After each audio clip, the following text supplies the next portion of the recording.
આજે આપણે એક બ્રશ જોવાના છીએ જે આપણી આજુબાજુમાં ઘણી બધી જોવા મળે છે, પણ એનો ઉપયોગ કયા ડિશીસમાં અને કઈ રીતના કરવો એ જ ખબર નથી.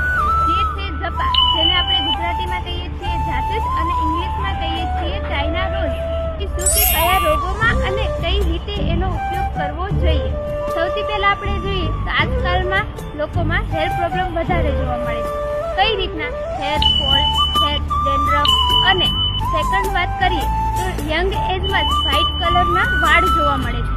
એને અટકાવવા કે દૂર કરવા માટે શું કરવું જોઈએ? હવે આપણે આયુર્વેદિક પ્રમાણે જોઈએ તો આ છે જાસૂસ, જે નેચરલ હેર કન્ડિશનર છે, જે આપણા હેરને બ્લેકિશ, શાઇનિંગ અને ગ્રોથ કરવામાં હેલ્પ કરે છે. તો હવે આપણે જોઈએ કે આ જે સમસ્યા છે એને દૂર કઈ રીતે કરવી. તો ત્રિફળા પાવડર લેવાનો અને એની સાથે સાથે જાસૂસનો લેપ બનાવીને વાળ પર લગાવવો જોઈએ.